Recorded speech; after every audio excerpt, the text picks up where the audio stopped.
All right, how's it going, everybody? This is the Osmo.com NHL DFS strategy show. We've got a big Saturday slate, early slate just getting underway in a few minutes. So check out the line rushes if you are playing that.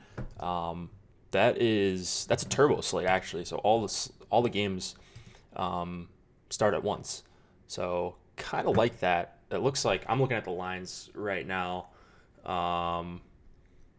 For like the pregame skate, and nothing is unexpected. So I think FC has all the correct lines, at least that I'm seeing so far. Frolik back with Backlund and Kachuk was kind of the one change I noticed, but FC was on top of that.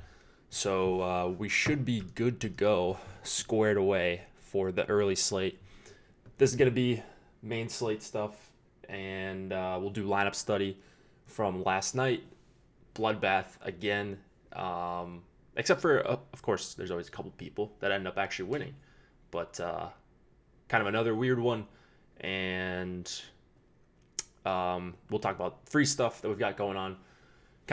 So we've got free rankings or projections for NFL, NBA, and NHL today. So let's just go through that actually really quick. NFL DFS projections. These are free today. Go check these out. If you want to see some of the tools that Alex uses and really all of us at the site and all of our subscribers use, NFL DFS projections are free today. NBA, probably not a ton of you playing NBA DFS or playing both. If you're somehow able to do that, you are a lot better than me. But if you are playing NBA DFS tonight, if you got time for both, check out the rankings, NBA rankings. Those are awesomos. We've also got Fast Eddie Fears rankings, which you can get with the Express package. And then on the NHL side, our projections are free today. So perfect night to try it out. Hockey night in Canada. I think that's correct. Yeah, hockey night in Canada. Yeah, that's Saturdays. Let's see.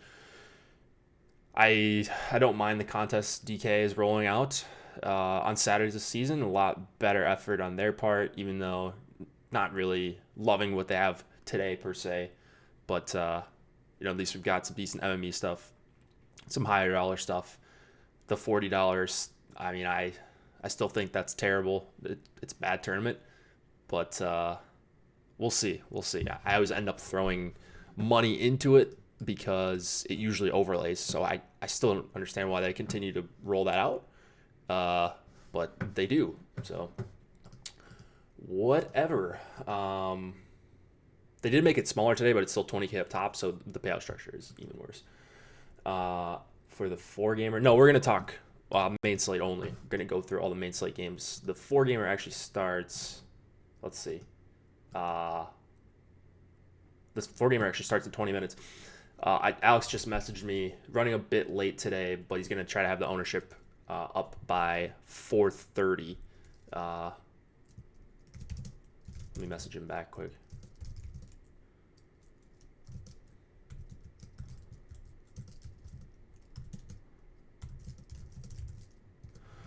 $4:30. I'm guessing he means our time. We're both in Central, so that would be 5:30 Eastern. But you'll have him before. Well before the slate to do whatever you need to do with the ownership projections. Alex has got a lot of it on his plate, so trying to deal with NFL tomorrow, getting that all squared away. He was on the contrary today with TJ Hernandez, and of course Chris Spags, your host. So I'm gonna go check out that show either tonight or tomorrow morning. One show that I always try to make sure I watch. We had the NFL strategy show this morning.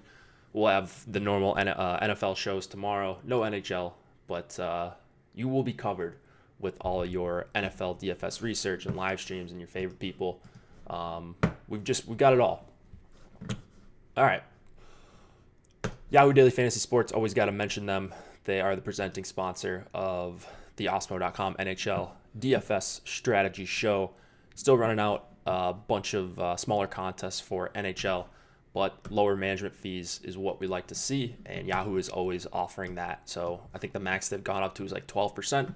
That's 25% less than what you're going to see on FanDuel and Draftkings when they're running out like 16% management fees, and it's softer competition anyways. Over on Yahoo, I think it's a great place to play. And if you play an NBA and you're not one of these big money ballers, not a lot of us are. I certainly am not. So if I was planning on playing NBA tonight, I think it would be over on Yahoo because they got some nice tournaments, and a lot of it is 10 max stuff besides the big $10. But look at this, 12% management fee. Doesn't seem like a lot, but over time, that's going to save you some money and hopefully increase your long-term ROI if you're playing on Yahoo compared to some of these other, some of the bigger sites, FanDuel and Draftkings mainly. What else do we got here? Oh, check out the NFL contest, of course.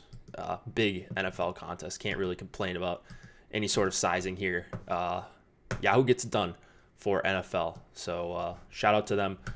And go support them when you do. Use promo code AWESOMO to get up to $30 in Yahoo Sports rewards points. Lineup study from last night. I've got the $10 pulled up. And let's see. A single bullet actually ends up taking it down. Gas Rock 10. Not really familiar with this user, but ended up taking it down with, a cash lineup. I has to be. Very, very little correlation, and that was kind of the name of the game last night. I don't think a lot of correlated stacks did all that well. And so this guy, Dano, Tatar, they weren't on the same line.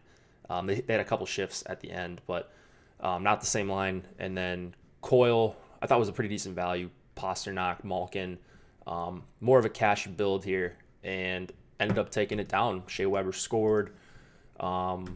Jake Allen got the win. Not your normal tournament lineup, but another really low scoring night, 152.4. Took it down on a 5-game slate. Let's look at Laker Great. Laker Great's been doing a lot of 3-2-1, I believe. And it looks like that is the case here. The 3 being the Boston 2, and then the, let's see, did he go? Oh, wow. All right. So an unconventional 3-3 stack with the second 3, Backstrom, Ovi, and Carlson. 3 defensemen here, Werenski, Grzelcyk, and Carlson. So that's certainly a way to differentiate while still playing popular players. D-Man in the flex spot. At least he allowed for that. Looks like he had, some Shea Weber down here. Probably a couple of defensemen. Petrie, it looks like, as well. Borrell from Ottawa. So he allowed for, if he uses Fantasy Cruncher, definitely allowed for defensemen in the flex spot. There's a little box on the advanced settings if anybody's wondering how to do that, or how to, you can leave that unchecked. You can check it. I play a lot of 3-3, so it doesn't really matter. I'm just not going to get a lot of defensemen in the flex, but there are some shorter slates especially, where I will consider that, and that was really key for Laker Great. And Carlson didn't even have a huge game, but not a lot of forwards did either. So great job as always.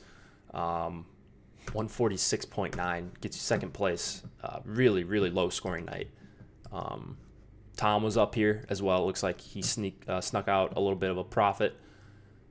Probably just doing his 3-3 stacks. It looks like uncorrelated goalie though. So on a shorter slate, I've noticed he does do less correlation with his goaltender. Blackwood was huge, 32.1 points. We like Tyson Barrie. We needed some more out of him for Tom, actually. 5.6 DK points. Grzelcyk, one-off. Not a one-off. Grzelcyk with Boston 1, Marchand, Pasternak, and Bergeron. So, 3-3, uncorrelated goalie. Maybe I shouldn't say that. Correlation. If you stacked last night, it didn't really work out. It looks like it almost got there for Tom and for Laker Great. So it was certainly not impossible, just really tough to get a big score last night. All right, you see me down here, minus 860. Oof, that my highest score was 126.8. That's probably going to be one of the lowest scores I'll have for a slate, like, any normal-ish slate size. Really, really bad. Just nothing going on. I don't even know if I had Boston 2 with Washington 1 or Boston 2 with Boston 1. I probably didn't have Blackwood with that lineup. So, yeah, man, we'll just wipe that one away. Hopefully tonight is a little bit better. All right. Yesterday was rough. Yeah, I feel you. I really feel you on that. A bunch of people probably watching college football. And so I doubt we're going to have a big crowd here. If anybody's got questions as we go through, I'll try to get to whatever I can. Stepan, Keller, Hinostroza, Dvorak, Schmaltz, Garland. All right, those lines are normal. Soderberg with Kessel. Okay. Vasilevsky in goal for the Lightning.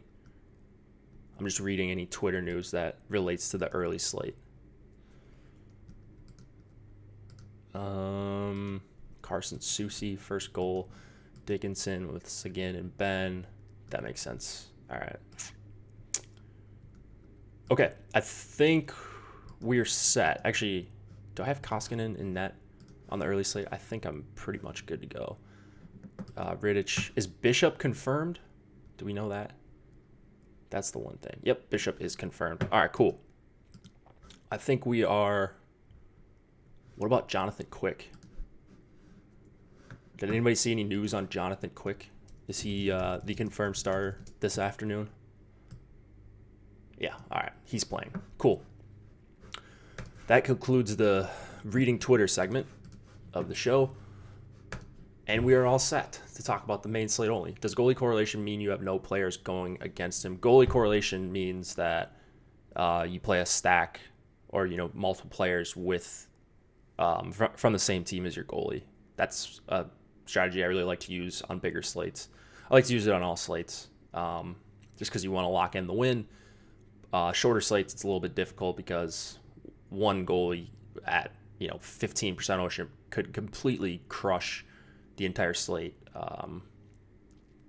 with the 35 plus save bonus or even an OT loss, or you get one of these crazy games where Lundqvist makes 48 saves, which you might have another opportunity to do tonight, honestly.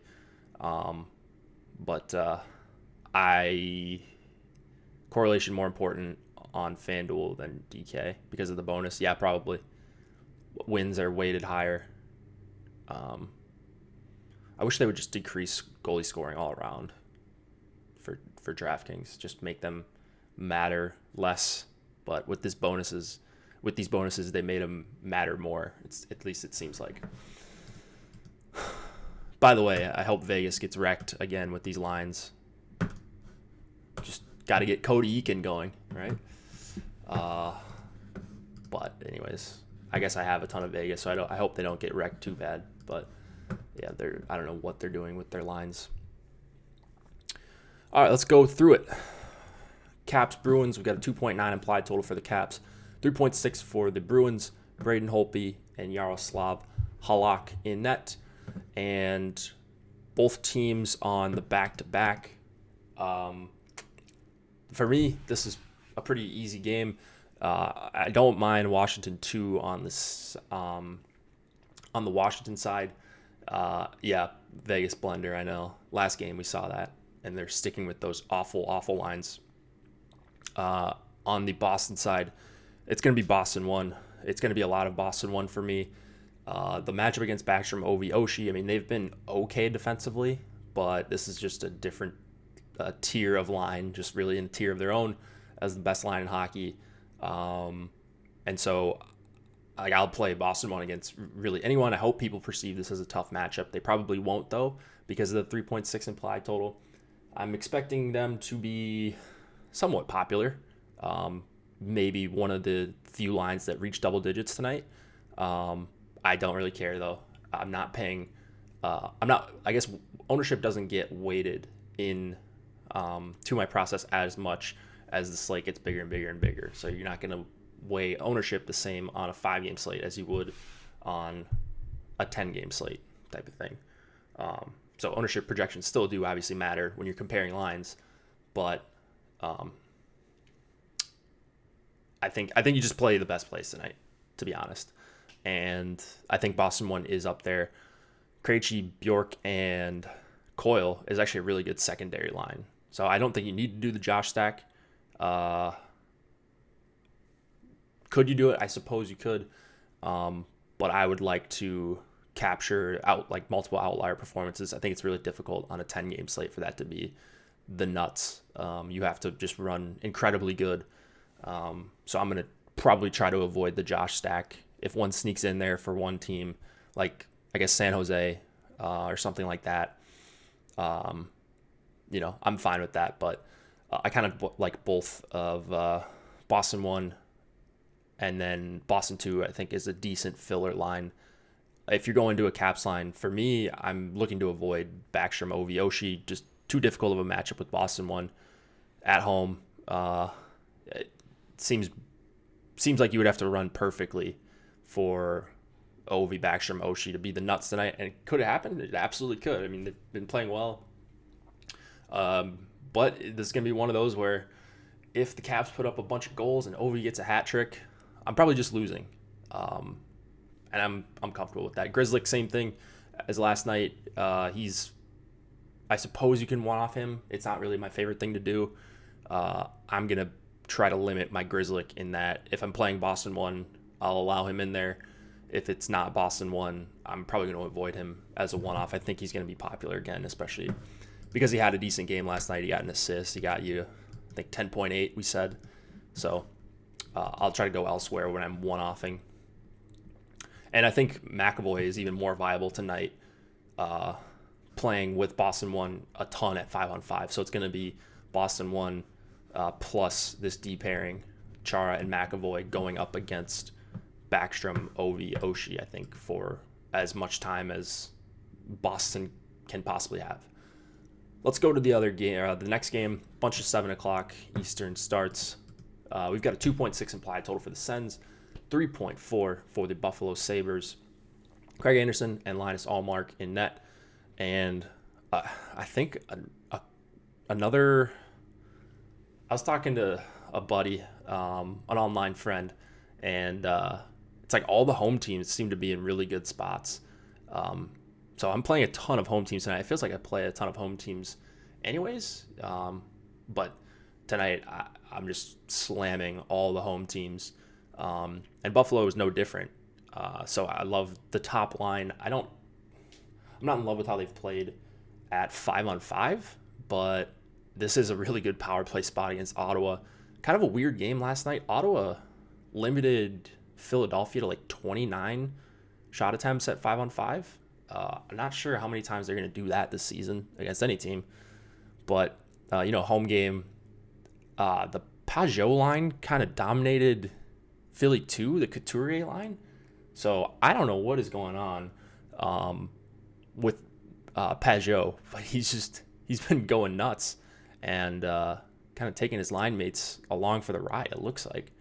So I don't know. Is that a line you need to avoid? I'm not quite there yet. And you certainly don't need to avoid the top line for Ottawa here. So give me some Eichel, Olofsson, Reinhart.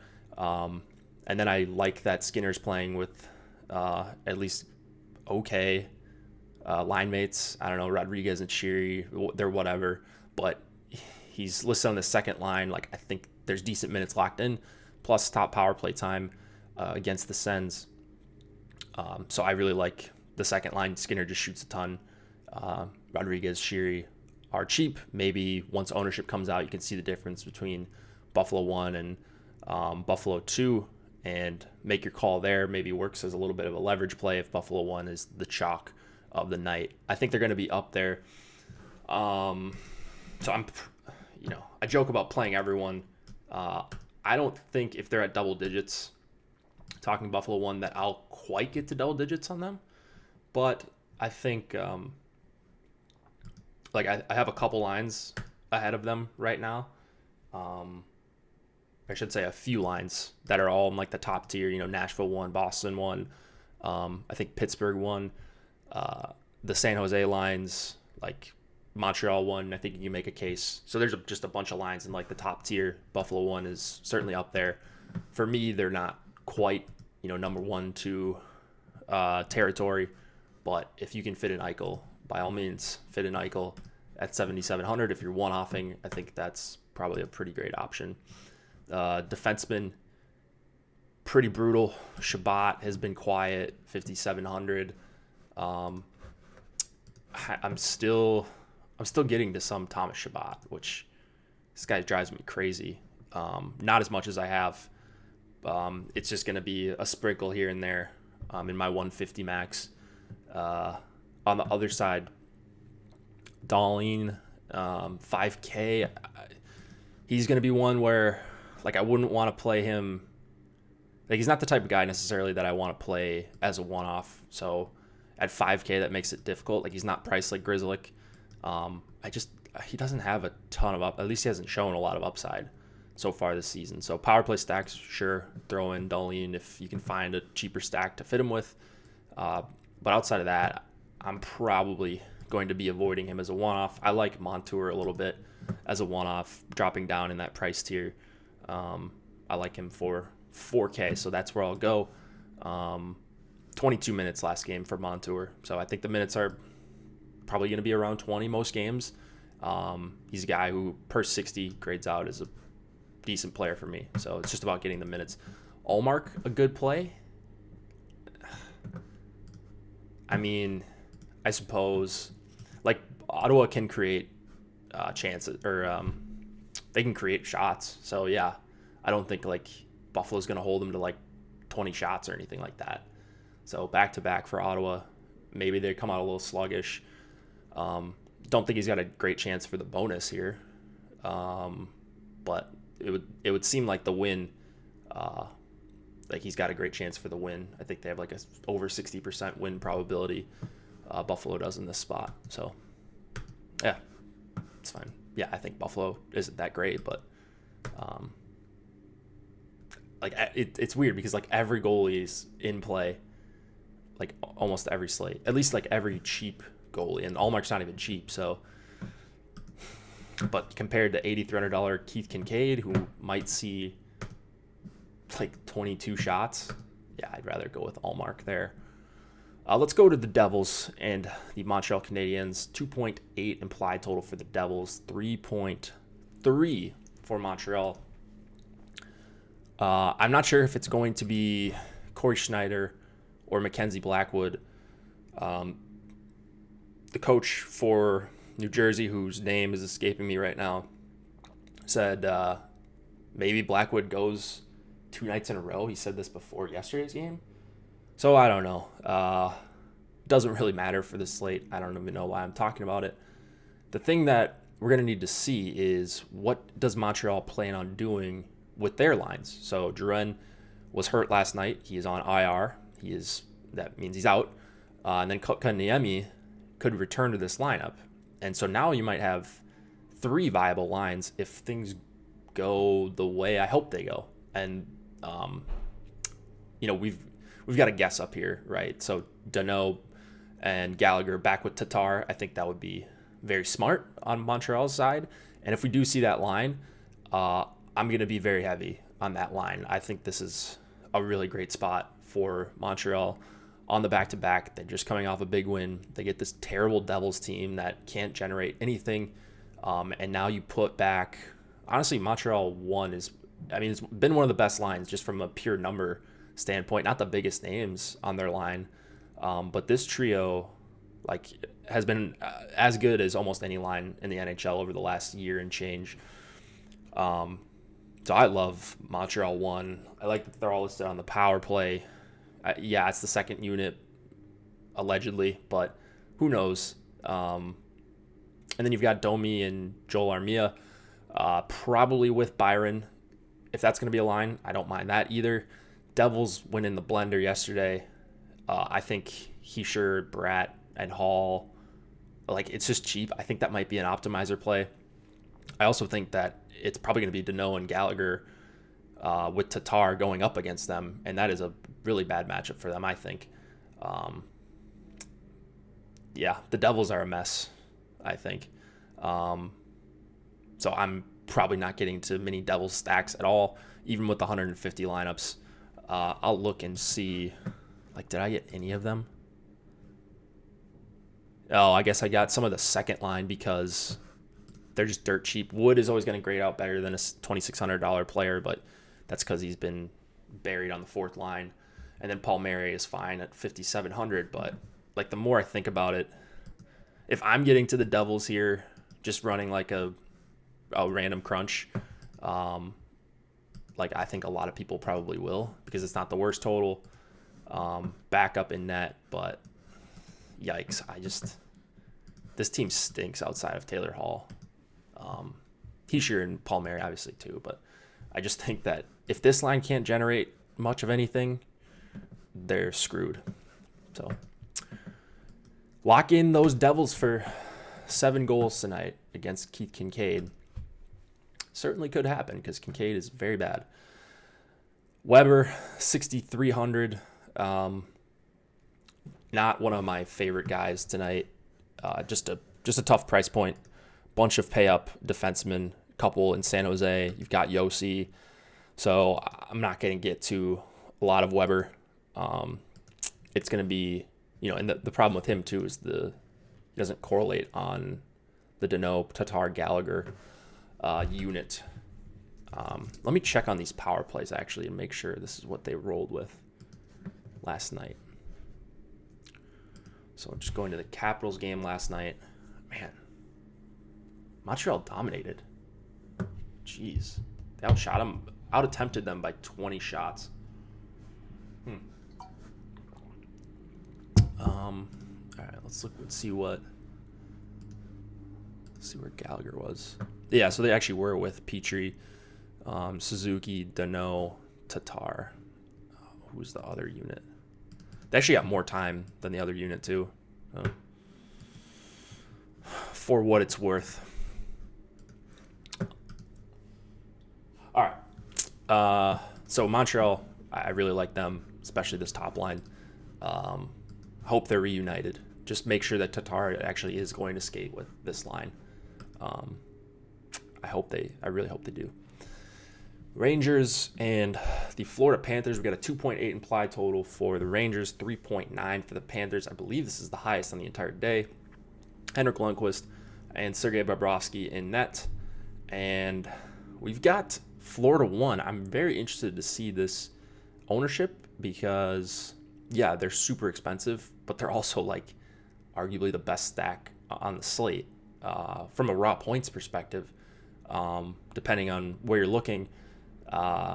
So I mean, you gotta love Florida 1 here, right? Maybe they're not going to grade out as insane values. And so that's kind of what I like about them.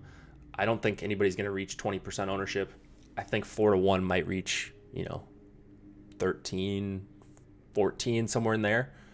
Yeah, Rangers going to give up 9 again. Dude, who knows, dude? It's Lundqvist. If you get bad, or, if Lundqvist is off his game at all, this is going to be brutal, I think. I just wish that they would put Hoffman on the Trocheck line, and then you could this might be the Josh stack. So the more I look at it, the for full stacks, I kind of like 1 and 3 for Florida. And then on the Rangers side, Edel, Kreider, and Buchnevich. This is a line I mention basically every time they play. Good numbers in a relatively small sample, but talented players, and I think they might get the better matchup. So that's the line I'm going to on the Rangers. Not really interested in much else on the New York side, but did want to mention that I will get to, I think I'm going to be overweight at like 5% of Rangers too. So give me some of that all day. They're too cheap in my eyes. And I think they're going to be a little bit underowned too. Defenseman for Florida, you've got Yandel on getting top minutes again. So 34.2 and 15.6 points in his last 2 games, 26 minutes almost, and then 27 last game. he's 5,400, but if he's going to be playing these kind of minutes, even if you're not a high volume shooter, I'm probably okay still one-offing him. I'm not going to get to a lot of them organically, a lot of Yandle one-offs, I mean, because he's just kind of meh for 5,400. Can you get me top picks from Dallas versus Toronto? Well, they don't play tonight. Pittsburgh plays Toronto. You might be looking for the NBA stream. I don't know. Do the Mavericks play the Raptors or something tonight? Anyways, yeah, this is a hockey stream for anybody that doesn't know. NHL DFS, as it says in the title. So, just to recap, Florida 1, Florida 3, and then I like Rangers 2 as some value. I don't think a lot of people will go to Florida 3, but that might be one where you pair them with a really expensive line.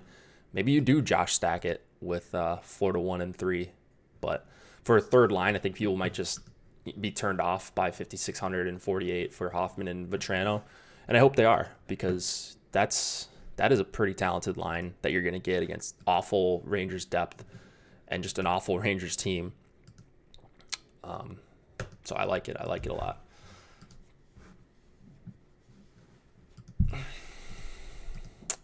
Do you like D'Angelo included? Not really for 5K. That's quite the price jump he's made. He's been good. I'd rather take Trouba at 59. Trouba combo meal certainly in play here. He's been quiet though. He has been quiet.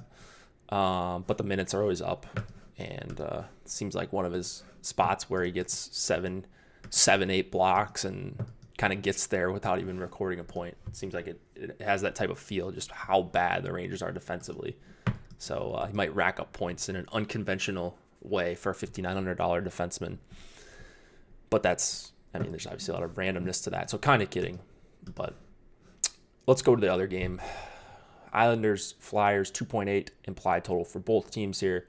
Probably going to be Grice and Brian Elliott. That's what we have in right now. I mentioned the Farabee. Yeah. Philly 1 is really cheap.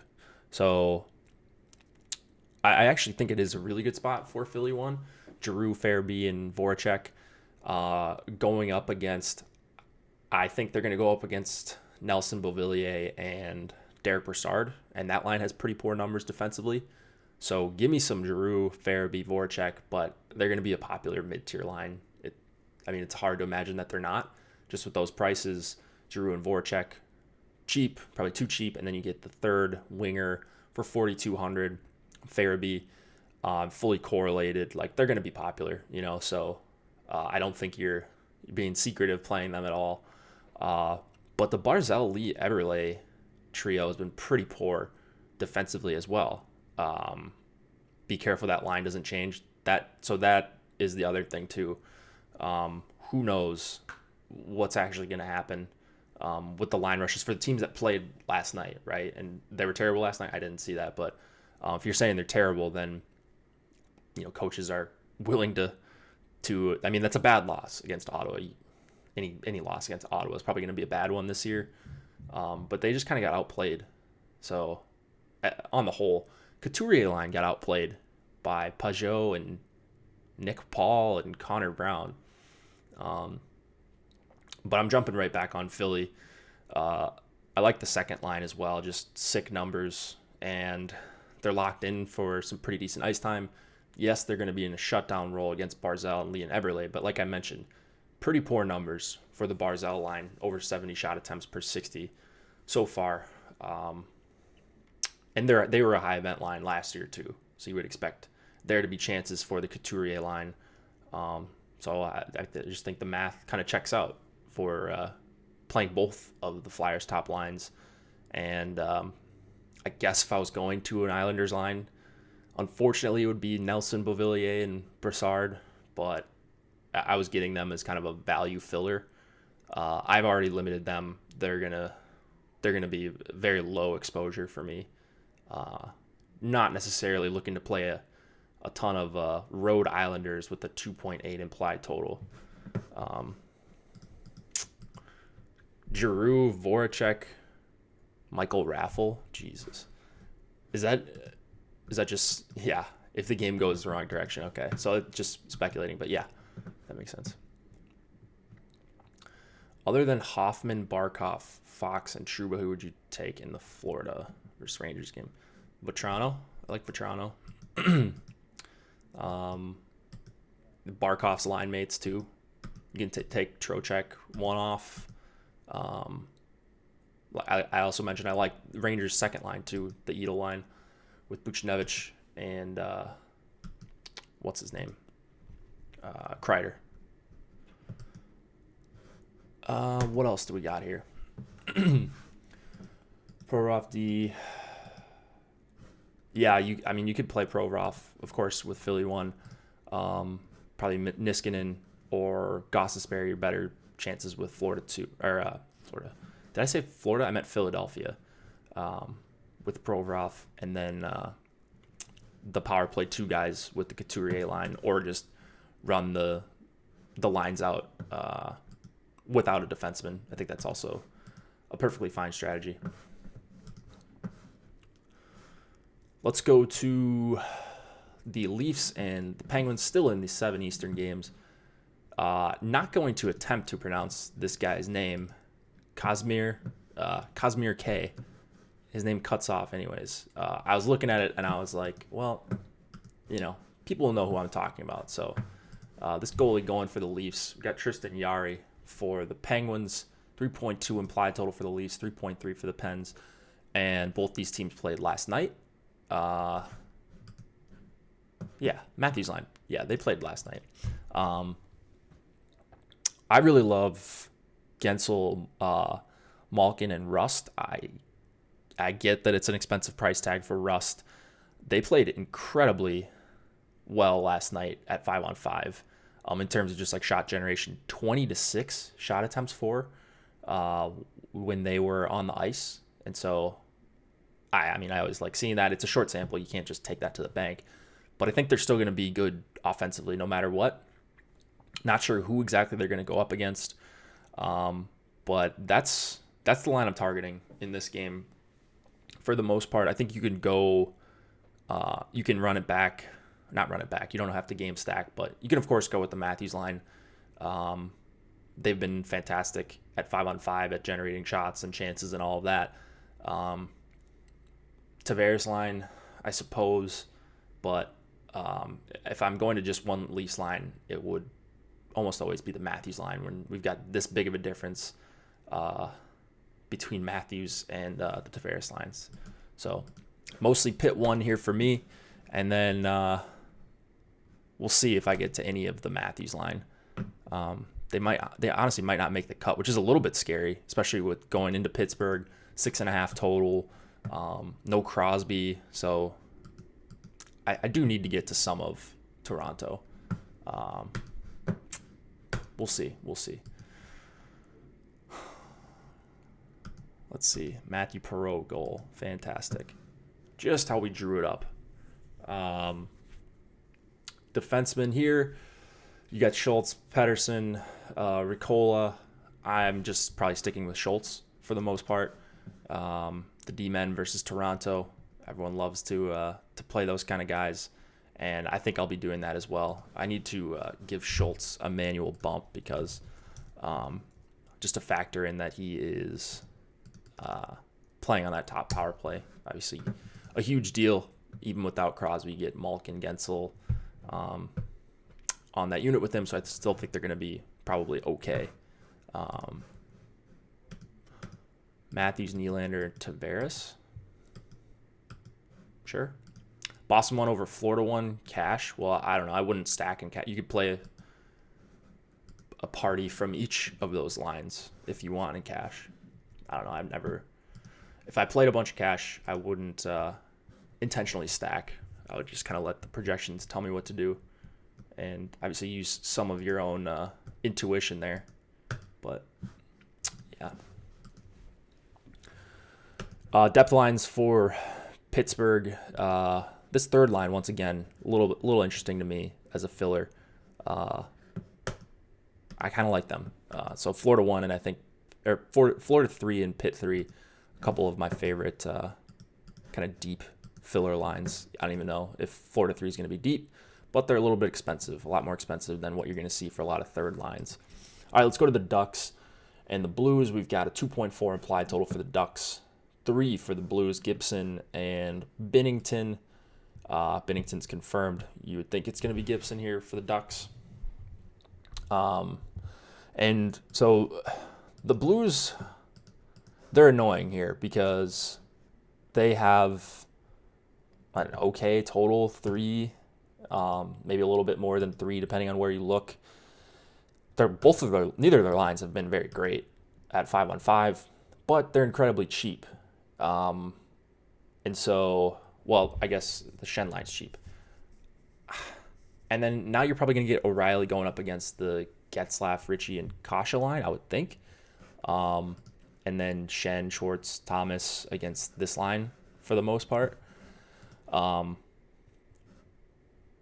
don't really like much of anything in this game, but the projections are saying I should be getting to some Blues. And I think that's going to make them over-owned. Like, I was getting to, like, let's see, over 10% of the Shen line just because they're a good value. I don't really feel good about that. Like, I think the lines that you should, like, I don't want to play a line on a 9-game slate where I don't feel good about at over 10% exposure. That's a lot of lineups that I feel like I'm not playing a line that I actually think is in that great of a spot. And so that's my problem here with the Blues. They haven't really shown me much of anything. Their lines haven't been good. They're just cheap. So this would be brutal if this is the spot where they do end up going off and wrecking a slate. So it's not like the Ducks are great defensively. I like Getzlaf with Ritchie and Kasha. If you're just going with the contrarian line or like a filler stack, Kasha's too cheap at 4,500. Getzlaf's price is down, and then Ritchie is just always dirt cheap because he's Nick Ritchie. And so that's really all I got here. The Blues, I'm going to limit my exposure is kind of what I'm talking around here. I cannot play the Blues as one of my highest exposed teams here. I don't think it's that good of a spot. And like I said, I want to play good lines and good players on big slates and just kind of worry about it working out over the long term. And they just haven't been good. So we shall see.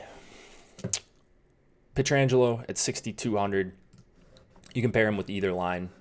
That's probably the guy I'm going to get to the most of on the St. Louis side, STL4. Him and Falk, 3,500. What, dude? I've got a Justin Falk problem, which is not a good problem to have. Like he plays 19 minutes. I'm gonna need to give Falk a thumbs down because he's just getting boosted from last year when he was playing 22, 23 minutes, and frankly, just in a better situation. It's not that same situation. Pietrangelo is like the only Blues player I would even consider. I think that's probably the smart way to play. I'm not going to X out the Blues. I have done that a couple times this season where I've just X'd out teams or lines that I think are just going to be over-owned. I guess I'll consider it, but I don't think that's actually what's going to end up happening. I think I'll end up limiting them to like a few lineups out of 150. Like a few contrarian builds where I'm playing them with like a double mid-tier line, like a Montreal 1. But I think like they're going to get a bunch of run with, I think the top line you could probably jam them in with Boston 1 or one of these expensive lines, Nashville 1. So I just want to get different with the few Blues stacks that I actually do end up with, because I think they're going to be over-owned. All right, Blackhawks Predators, 2.8 implied total for the Hawks, 3.6 for the Preds. Robin Leonard and Pecorine expected to go. I believe both were in the starters creases this morning. They're unconfirmed, but I think you're pretty safe there. We've got Forsberg with Ryan Johansson and Mikael Granlund. I love that line. And then I like the second line. The problem is the three-winger situation. And so when that happens, it's like, all right, well, you just X them out because you can't fit them in right. But there's like two clear guys you want to play here, and that's Duchesne and Arvidsson. You could get away with leaving off Cal Yarncroc, I think. And so what you could do is just run 3-2-1s with Duchesne and Arvidsson as your two, and then or add in Yossi and do a three-man stack like that. That'd be a pretty contrarian way to build. The three-winger thing just makes it tough. Duchesne's been back and forth as a winger and a center. I love Johansson line. That's right now my number one stack. I think the Blackhawks are awful. Their defensive numbers are right up there with Ottawa and the Rangers as worst in the league. I hope Johansson and Forsberg and Granlund see a bunch of time against the Tays line. They're going to see some time against the Kane line too. I mean, great. I think the Kane line, I'd never get them right, but I'm not going to them here. I shouldn't say I'm not going to them here. Let's see what I actually got of them. This is before I even factor in ownership. They always get owned, and I feel like they're always over-owned. I got to 2% of the Kane line, so I'm going to be under on them once again if I get any, and then very, very much going to Nashville 1. So I've got a Nashville problem. I've got a Justin Falk problem. Not two great problems to have, but having a Roman Yossi problem is pretty good. So that's a guy that I absolutely love. If I was hand building, he would probably end up in my lineup tonight. He's going to be one of my highest owned defensemen. There's really no doubt about it. He's absolutely fantastic tonight. Pretty good case to be the number one defenseman on the slate, I think. Okay. Blackhawks, like I mentioned. It feels like they're always over-owned. This line especially. So I'm going to begrudgingly be below the field at the very least. Yeah, we've all got Nashville problems. Grizzlick greater than Yossi. That's a great take, Seth.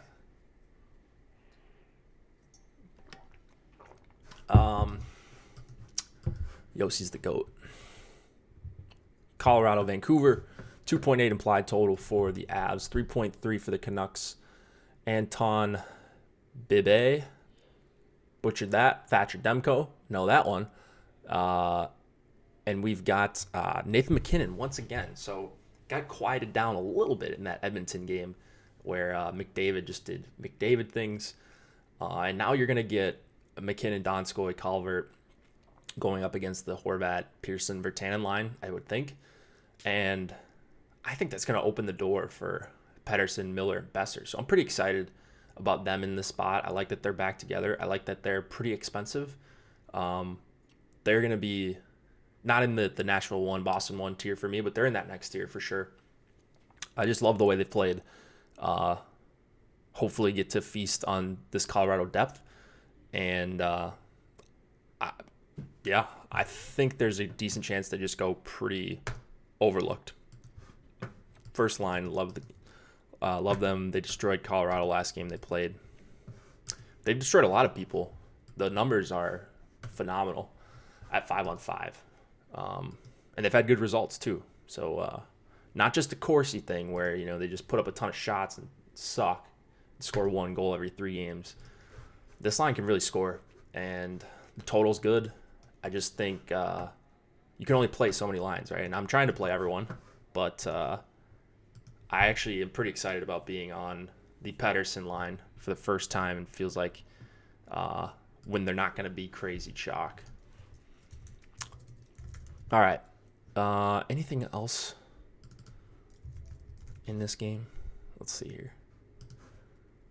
Yeah, all right. Quinn Hughes, Alex Edler, Tyler Myers. I got all those guys at like 4 to 6%. They're okay. You probably want Hughes just because of the power play. He's overperforming in terms of like points, but he's playing 20 minutes. He does shoot. So it's not like he's a bad player or anything at 4,400, especially if you pair him up with Vancouver one. Is Granlund scratched tonight? No, he's not scratched. Mikkel? No, he's not scratched. He's playing. As far as I know, he's playing.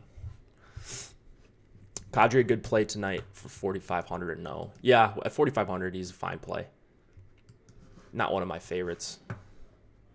That line always grades out well from a value perspective. I just think that they see a lot of time against the Pettersson line, and that's not really great, I don't think. Even though Kadri at 4,500, top power play with McKinnon, you could definitely do worse as a one-off than Kadri. Tanev is a great cash game play and cheap. Which Tanev? Chris Tanev? Why is... No, I wouldn't. Why? Maybe, I don't know. Has he been smashing? No, don't. No, he's playing like 16 minutes a night. 16, 18, and not on the power play. I wouldn't.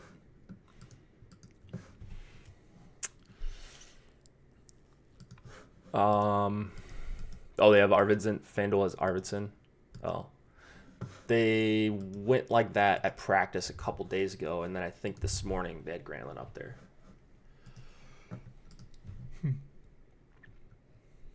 Oh. This slate is already a joke. Look at this. Oh, Dickinson scored. Nice. There we go. We have... Whatever. I'm not going to announce the early slate.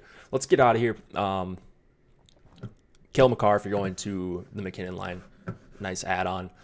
He's 5,500 though. He's in a tough price point. If you're not playing the McKinnon line, you know. So don't really love him for 5,500. More of an add-on to a power play stack if you're just hoping that McKinnon and Donskoy get going, which they have lately. There's no doubt about that. All right, Detroit and San Jose, last game of the night. 2.8 implied total for the Red Wings, 3.7 for the Sharks. Jimmy Howard, Martin Jones in the net. Hurdle is fine. He says he's playing, right? So you have to assume that that's going to be the case. Couture, Kane, and LeBanc. Sharks kind of stink at 5-on-5. They've been better lately with these new lines, actually. I actually love the Hurdle-Meyer combo with Barclay Goodrow tonight. Hoping they don't see a lot of time against Larkin, Bertuzzi, and Mantha. And that's one of my favorite lines, if not my favorite on the night. My favorite value line. They're definitely up there. And that's including Goodrow at 3,300. He's not great, but the matchup is, and the numbers are absurd in a short sample. So don't, they're not going to be the greatest line of all time or anything like that, but really good numbers so far and a really good situation tonight, hopefully against some Detroit depth. Couture, Kane, and LeBanc, full power play correlation against Detroit, so you know what to do there. You can add in Carlson with them. Burns and Carlson, two of the top plays on the night once again, because the day ends in Y. I will say, it surprises me that I'm not getting to a lot of Detroit. Like, this seems like a spot where I would go heavy on them. I think I still might be overweight, right? But I only had like 6% of Detroit one on my last crunch here. So I don't know. I thought they would be up closer. I thought they would be up closer to the top. Let me message these people. I thought they would be up closer to the top, but they're actually not. So I might manually boost them once I factor in ownership. That's, of course, going to change some things. But we shall see. Because I do like the idea of getting to a low-owned Detroit one. I really do like that. Goudreau, a nice cheap stack with them on that line. Yeah, absolutely. Sharks are eating right now. They've been better for sure. I like Kane as a one-off. Evander Kane is a stud for DFS. So they're fully correlated. All right. I think that's it. We're going to get out of here. Check out all of our free stuff. We've got the NFL projections. Those are free today, so go use those. They will not be free for tomorrow. We have the NBA rankings free today if you're playing some NBA DFS. There will be a live before lock with EMAC and Fast Eddie Fear. And then we've got the NHL projections as well. So go check those out. Thank you guys for tuning in. And shout out to Yahoo Daily Fantasy Sports for sponsoring us. If you guys could, on your way out, feel free to give the channel a like, and then subscribe to the channel. That helps us out immensely. It helps us continue to kind of do this sort of content for free. So it's a nice way to support. And if you have any more questions on, let's see, we have the NHL Weekly Express package. If you have any questions on any of that or what the packages entail, a time frame on ownership. 4:30, Alex said. I think that means 5:30 Eastern. So you should have them ready to go for about an hour and a half before lock is what he's shooting for. So you'll have your ownership quite a bit before lock. So you'll be good there. Favorite stack tonight when you have a minute for single entry. Oh, wants me to answer after the show. All right. Well, just another reason to get behind the paywall, I suppose. So that's going to be it. Thanks for joining. And we do NFL and MLB too. Go check out our packages.